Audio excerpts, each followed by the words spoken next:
Hello and welcome to the Brutal Iron Gym podcast, where our goal is to cut through the BS and deliver the brutal truth about topics related to health and happiness. Today's podcast number 1530. The topic is training and the title is Quick Workout Ideas Based on Goals.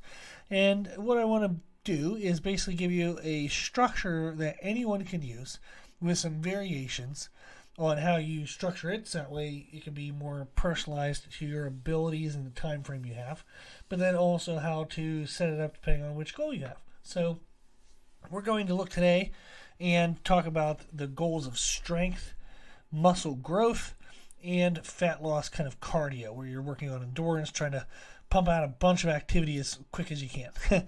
So one way we can kind of think of as a basic structure for this concept is to use back-to-back exercises. So that's if I perform an exercise A, right into exercise B, and then I would take a short rest, right into A, right into B, and a short rest.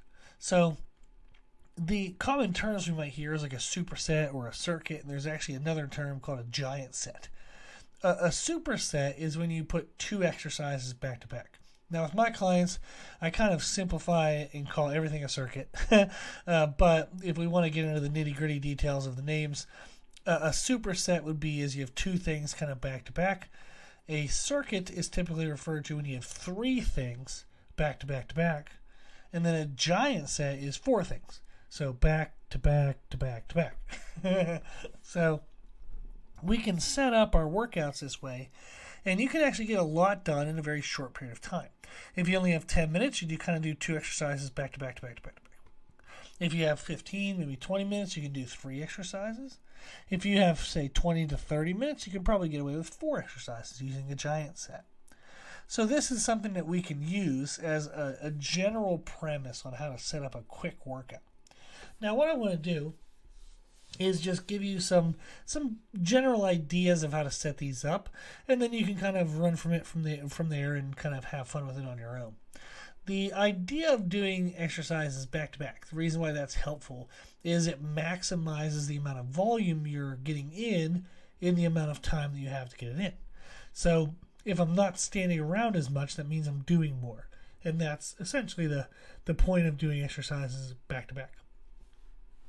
Now, let's say your goal is strength. Generally, what we'd look for is we have a main movement that we really want to focus on. Say squat, bench, deadlift, overhead press. One of those kind of main movements.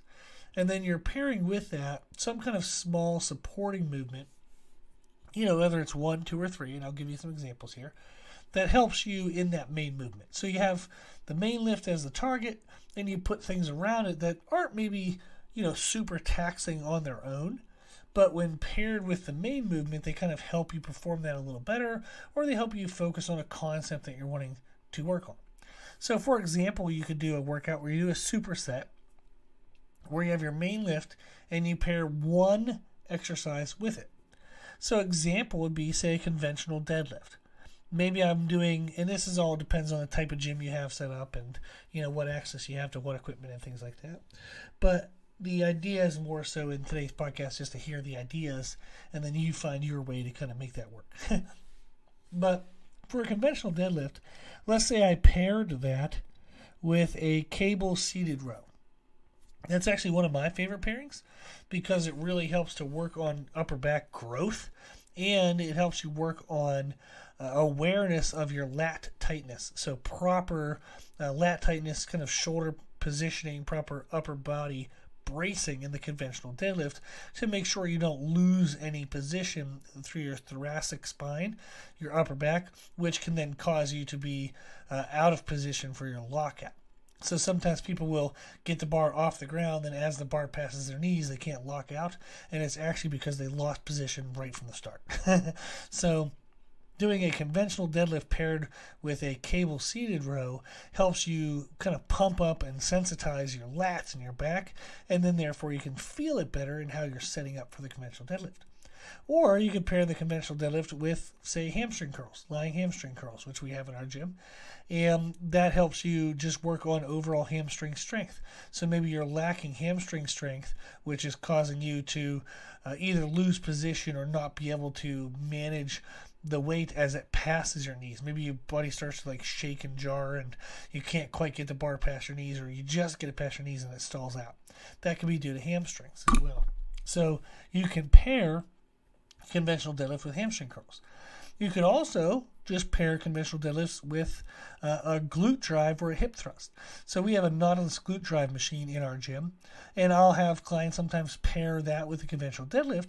And what that does is it works on them having a mind-muscle connection and working on the concept of locking out their conventional deadlift with a glute squeeze, not a low back squeeze.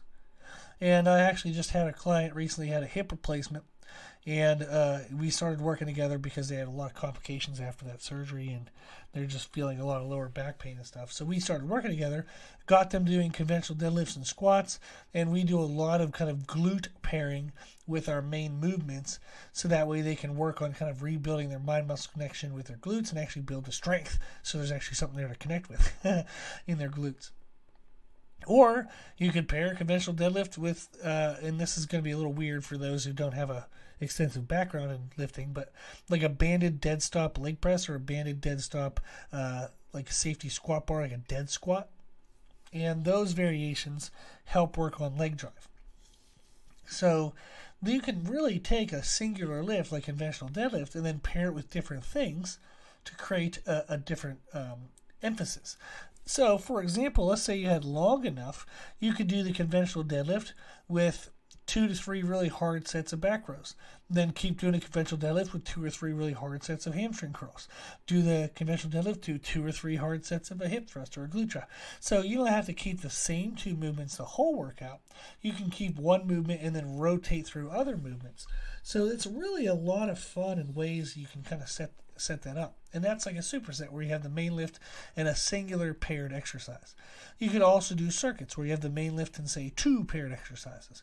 Typically what I like to do with that is I make one of the 2 paired exercises super low key, almost like it's actually a rest. So you might do a calf stretch or a quad stretch. So that way if you're doing, say, squats, you might do a calf stretch or a quad stretch just to help with your mechanics. And then maybe I'll go into a kettlebell hinge swing.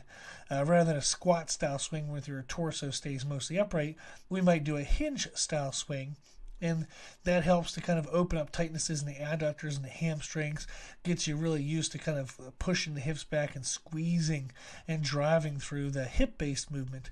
And then you go into, say, a low bar squat. So I might do a calf stretch or a quad stretch, 30 seconds on each leg. I do the kettlebell hinge swing. Maybe I do a set of 6 to 10 where I really could do 2 or 3 more reps than I wanted to. And then the low bar squat, maybe I do sets of anywhere from up to 1 to 5 reps. And that would be a great circuit to where they're getting to breathe during the stretch, whether it's a quad stretch or a calf stretch, you're getting to breathe during that. Then the kettlebell swing, just some type of heavy challenged movement, but you're not going to full failure. You're stopping a few reps short of good form failure. And then on the main lift, you're lifting heavy, but again, you're stopping 1 or 2 reps short of any kind of technique breakdown. And then you do that for multiple rounds, 3, 4, 5, 6 rounds. We could also set up a giant set if you wanted to for strength. And the idea of that is, again, you have your main movement, and then of the 3 movements you would pair with it, usually 2 are pretty low-key, 1's kind of medium. So, for example, let's say I want to work on my bench press. I might do cable-seated rows to work on just upper back bracing, work on opening up kind of my postural position to make sure I can really get my back squeezed and drive my chest up when I'm in the bench press position. And also just helps with shoulder health to train pulling mechanics as often as much volume as you do push mechanics. So that way the muscles of the shoulder are balanced on front and back. So I might do cable seated rows, and then I walk over and Like in our gym, we have a reverse band bench press, a standalone reverse band bench press. So off the top arms where you would actually reverse band the bar, I might have a band through one of the connections or one around one of the pegs. And I might do straight arm pull downs to work on kind of lat awareness. Then go right into almost like a variation of a preacher curl just to get my biceps pumped up, because who doesn't like biceps? And you biceps do actually kind of work on a little bit, it sounds odd, but they work on like eccentric control of the bench press. So if the stronger biceps you have, and then also just the good blood flow through those connective tissues really helps keep them healthy and the elbows healthy. So as much as you're working on the triceps of pushing, you want to work on the biceps to help balance out the elbow joint as much as we were talking about balancing out the shoulder joint. So I might do cable seated rows, banded straight arm pull downs, and banded bicep curls, and then I'll do my bench press. And I might do that for a couple rounds. So it kind of depends on if I have 10 minutes, I usually do 2 movements. If I have 15 to 20 minutes, I'll do 3 movements. If I have 20 to 30 minutes, I'll often do 4 movements. So that's how you kind of pick between a superset, a circuit, or a giant set. You do exercises back to back, but you do 2 or 3 or 4. Now with strength, as we said, the structure is that you have the main lift focus and you build things around that. If your goal was muscle mass, you actually would pick things that are similar, that target either a singular muscle or 2 very similar muscles, think chest and triceps or back and biceps. You would target things that are similar, and that would be the way in which to create muscle damage in a short period of time. So for example, a superset, I would just do, say, chest flies into chest presses. I would take a short rest, chest flies into chest presses, short rest, chest flies into chest presses, and then all of a sudden your chest is dead. So very effective, very quick workout. Now for a circuit, one of the ones I actually did recently was a tricep circuit. I was short on time and just wanted to have some fun. So I set my timer for 12 minutes, and I was doing dumbbell seated overhead tricep extensions, but I do a variation where the bottom of the dumbbell taps my shoulders. So my upper arms, like my elbows, are flared out like kind of 45 degrees, and I'm touching the bottom of the dumbbell to my shoulders as I'm doing an overhead tricep extension. So it's a little bit of a variation, but I find that it's easier on the elbows, and it's easier even if you don't have great kind of shoulder mobility. So it's more like a press than an extension, but it's a really cool variation. However, that, like, as you fatigue on that, I would lay back on the bench. Like say I'm using a flat bench to sit on to do the seated overhead extensions. I would lay back on the bench and do skull crushers because they're mechanically stronger than the seated overhead press variation. So as the seated overhead press variation kind of dies, I can lay back, do skull crushers for a couple more reps, and then I'll pinch the dumbbells together and I'll do what's called a pinch press, which is almost like a chest press for your triceps. And that's a great circuit. You then sit up, you scream, you shake your arms out because they're burning like crazy, and then I'll maybe do a couple bicep curls, and then I'll go right back to that same tricep circuit. But that one, freaking wicked, man. Within 12 minutes, your arms feel like they're splitting, so it's a really awesome grouping. Another example, say a giant set. So we talked about 2 exercises, maybe chest flies, chest press. 3 exercises would be the tricep, like overhead extension press variation into skull crushers into pinch press. What about 4 exercises? I could focus on, kind of the biceps and back if I wanted to, or maybe I do dumbbell seated alternating bicep curls with my palms up, and do dumbbell standing hammer curls. Then maybe I walk over to our squat rack or assisted pull-up machine, and maybe I do some really slow pull-up eccentrics. So I have like an underhand grip on the pull-up bar, and I start at the top and I kind of lower myself super slow, like 5 to 10 seconds. Maybe I'll do that for 2 or 3 reps. That kind of wears out the biceps a good bit more, introduces the back for sure. Then maybe I use a barbell or Smith machine, and I'll do an underhand grip inverted rows. And that just fries out the bicep, fries out a little more of the back. Take a big break, and then you kind of do that all again. You do like 3 rounds of that, and your biceps will be absolutely dead, and you can just go home. So it's an extremely effective combination there. Now, that, for example, was examples of how to use the concept of superset, circuit, and giant sets if you want muscle growth, which is where you pick similar movements. If I'm wanting fat loss, cardio, endurance, I want to pump out as much volume as possible in a short period of time, then I would use different movements. So movements that don't relate to each other, so they're not competing for the same muscle. So for example, for a superset, maybe I do bodyweight squats and planks. So I don't use my core to a limiting factor in bodyweight squats. So then when I go do planks, my core is fine enough to do the plank to maximum degree. Now, are my legs somewhat involved in a plank? Sure, but they're not maximally restrictive, even if they're fatigued from squats. So those movements don't compete enough against each other that they would limit each other. And that's the idea when you're looking for fat loss cardio for high volume, is you would pair things that might be loose similarity, but they don't really compete for the same muscles. So that would be a superset, is just bodyweight squats, then you do some planks, stand up, breathe, bodyweight squats, planks, stand up, breathe, bodyweight planks. So that would be a great way to get your legs in, burn a ton of calories, and then do some core work, which, helps if you're trying to get leaner and kind of feel stronger in your core. Now, let's say we want to do a circuit, which is 3 exercises. I might do alternating reverse lunges, and then I do push-ups, and then I do a plank. Or if you need to, you can do the plank and then the push-ups.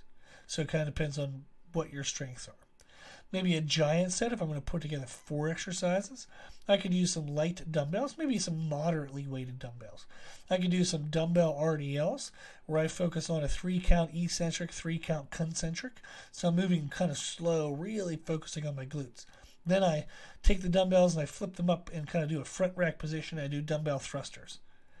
Then I bring the dumbbells back down, kind of hanging them at my sides, and I'll do alternating curtsy lunges. If you don't know what that is, check that out. It's a great way to kind of open up tight musculature in your glutes and get a little more glute activation rather than quad activation out of a lunge variation.